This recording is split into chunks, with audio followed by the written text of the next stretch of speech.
혹시 이런 경험 있으신가요? 최고급 식재료를 잔뜩 사서 미슐랭 셰프의 빙의에 땀을 뻘뻘 흘리며 요리를 완성했는데 정작 가족들은 나 그냥 배달 피자 시켜 먹을래 하고 방으로 들어가 버린 적 말이죠.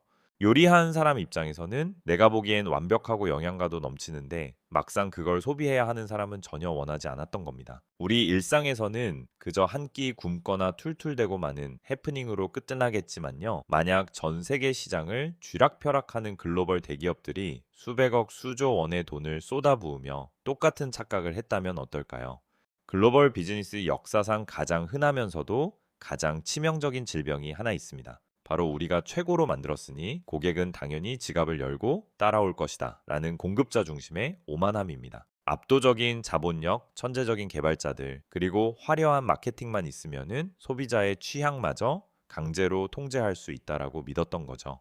무려 2조 3천억 원의 투자금을 모으고도 6개월 만에 공중분해된 할리우드의 야심작부터 단 30일 만에 서비스 종료 공지를 띄운 글로벌 방송국의 코미디 페이스북을 죽이겠다며 자사 유저들을 협박에 가깝게 옥죄었던 검색 포털, 그리고 고객의 주머니에 강제로 쇼핑카트를 쑤셔 넣으려 했던 이커머스 제왕의 이야기까지, 그들의 화려하고도 뼈아픈 흑역사의 이면을 낱낱이 파헤쳐 보겠습니다.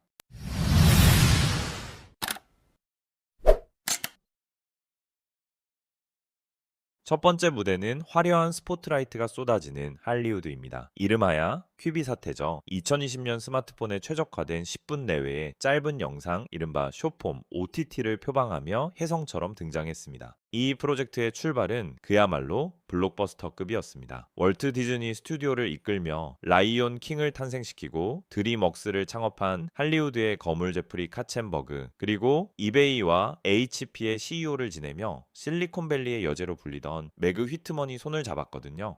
콘텐츠의 제왕과 IT 비즈니스의 여왕이 만났다는 사실 하나만으로 퀴비는 서비스 런칭도 하기 전에 시장에서 무려 17억 5천만 달러, 우리 돈으로 약 2조 3천억 원이 넘는 투자금을 쓸어 담았습니다. 이들의 논리는 아주 단순하면서도 위험했습니다. 지금 젊은 애들이 보는 유튜브나 틱톡 같은 아마추어들의 공짜 영상은 질이 너무 낮다. 우리가 할리우드 톱스타와 유명 감독들을 기용해서 영화급 퀄리티의 프리미엄 숏폼을 만들면 사람들이 출퇴근길 지하철에서 기꺼이 한 달에 4.99달러씩 돈을 내고 볼 것이다 라는 거였죠. 퀴비는 실제로 영상 1분을 제작하는데 무려 10만 달러, 약 1억 3천만 원을 쏟아부었습니다. 막상 뚜껑을 열어보니 현실은 처참했습니다. 고객들은 짧은 스낵 컬처 영상을 굳이 돈까지 내며 볼 생각이 전혀 없었거든요. 퀴비 경영진은 스마트폰을 가로로 들든 세로로 들든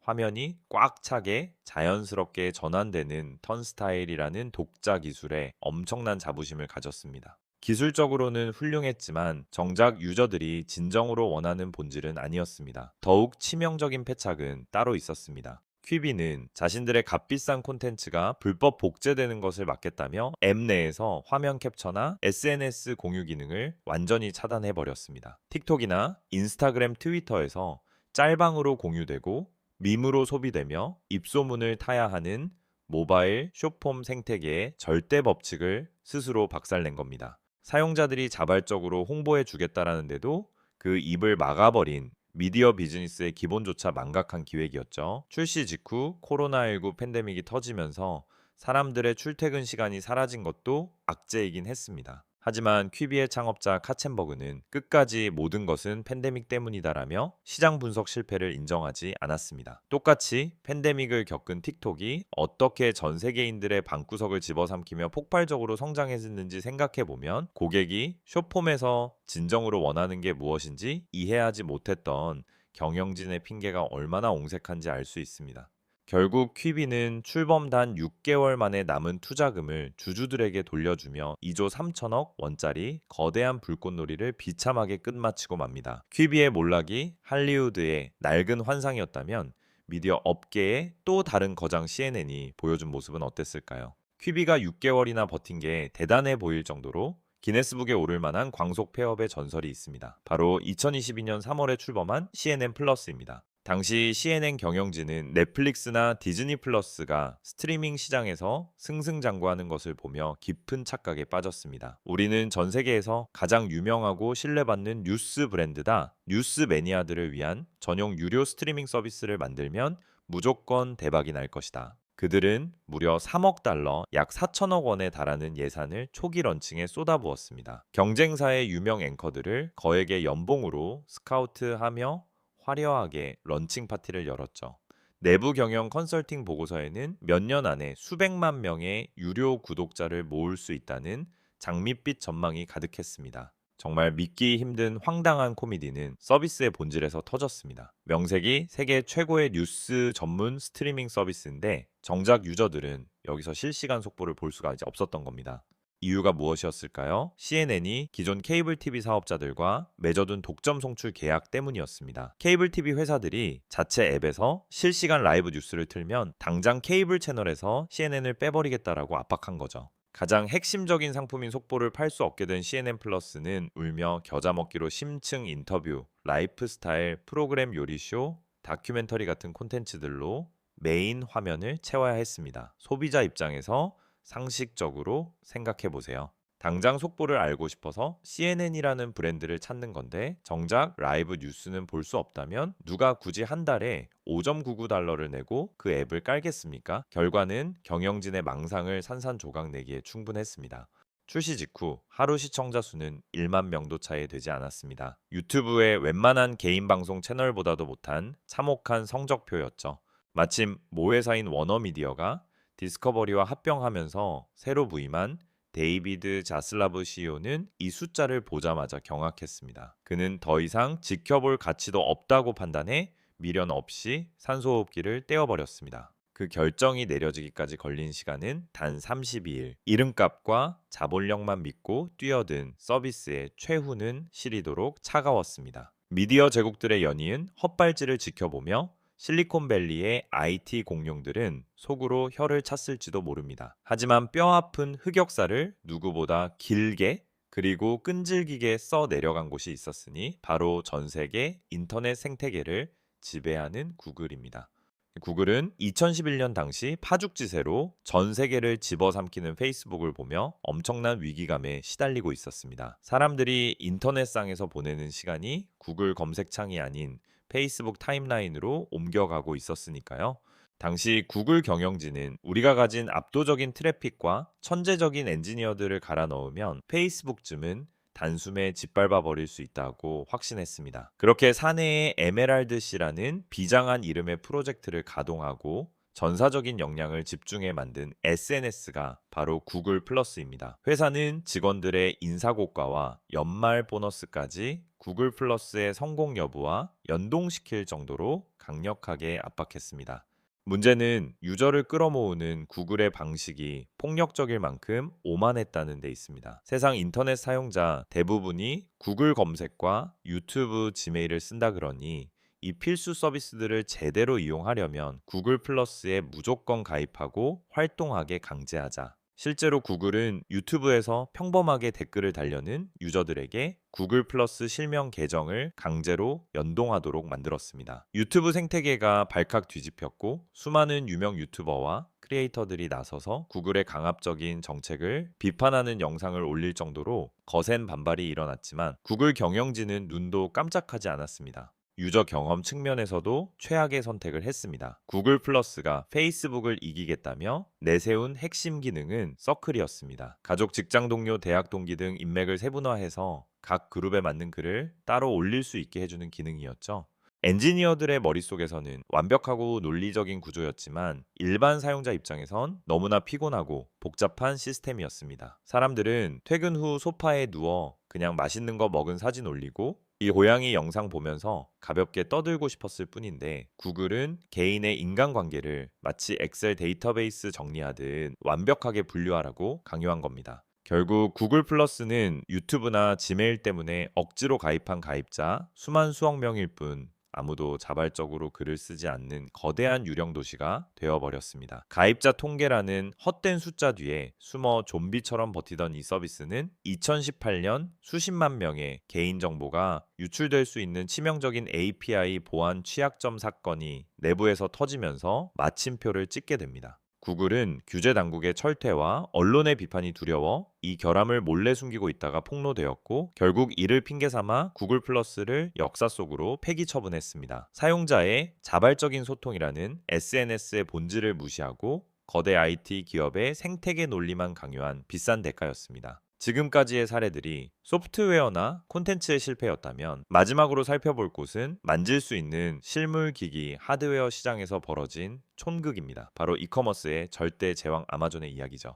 아마존을 창업한 제프 베이조스는 전자책 단말기인 킨들과 태블릿 PC인 파이어 태블릿을 연달아 성공시키며 하드웨어 기기 제조에 대한 강한 자신감을 얻었습니다. 그의 시선은 당연히 현대인의 필수품 스마트폰으로 향했습니다. 이미 수많은 사람들이 스마트폰으로 물건을 사고 있었으니 아예 아마존 쇼핑 생태계에 완벽하게 최적화된 아마존 전용 폰을 내놓으면 고객들이 열광하며 지갑을 열 거라고 굳게 믿은 겁니다. 제프 베이조스의 맹목적인 집착과 뚝심으로 2014년에 화려하게 탄생한 것이 바로 파이어폰입니다. 파이어폰은 신기한 기능들을 탑재했습니다. 기기 전면에 4개 모서리에 장착된 특수 카메라가 사용자의 눈동자를 추적해 화면을 3D처럼 입체적으로 보여주는 다이내믹 퍼스펙티브, 그리고 측면에 전용 물리 버튼을 누르고 카메라로 주변의 물건이나 바코드 책 표지를 비추면 곧바로 아마존 구매 링크로 연결해주는 파이어플라이 기능이 대표적이었습니다.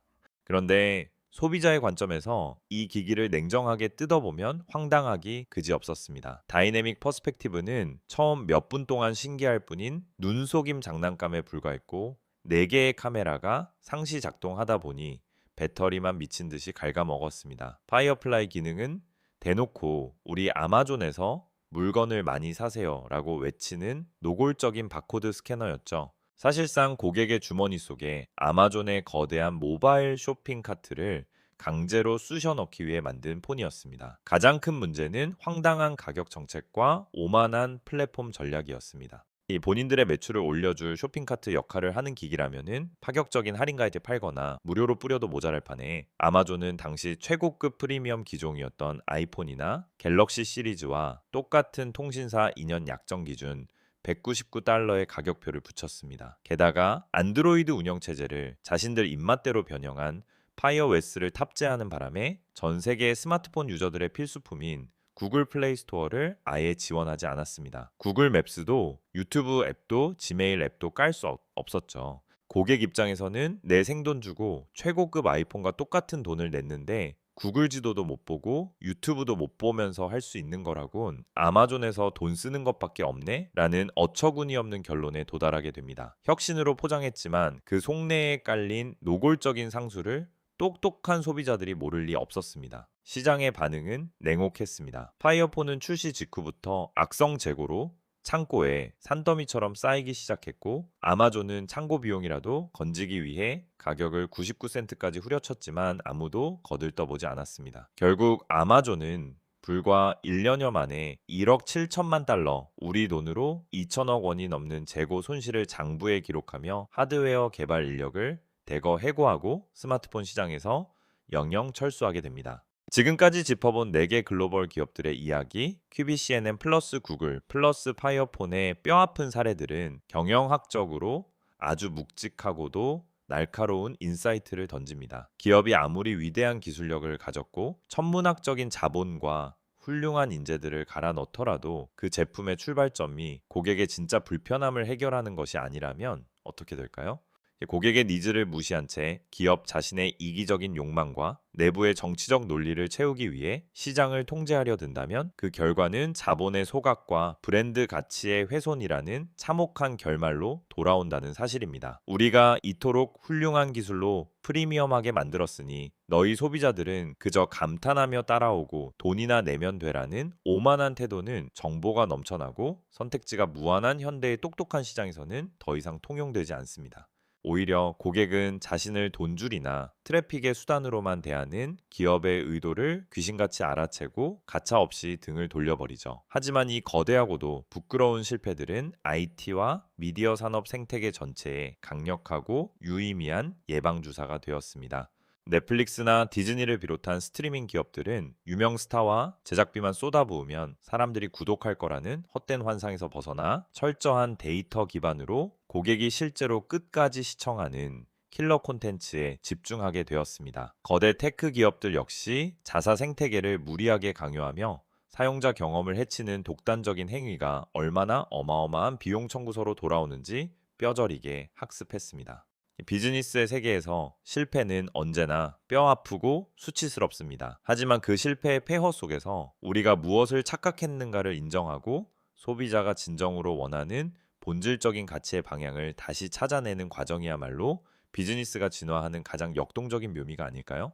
여러분은 오늘 소개한 4가지 사례 중 어떤 실패가 가장 황당하게 느껴지셨나요? 댓글로 골라주시면은 다음 영상 주제 선정에 반영해 보겠습니다. 오늘 준비한 비즈니스 흑역사 썰은 여기까지입니다. 이 영상이 유익하셨다면 구독과 좋아요, 알림 설정까지 꾹 눌러주세요. 다음 시간에도 겉으로는 화려해 보이지만 속으로는 골마 터졌던 아무도 속 시원히 알려주지 않았던 새롭고 자극적인 비즈니스 비하인드 스토리로 돌아오겠습니다. 끝까지 시청해 주셔서 감사합니다.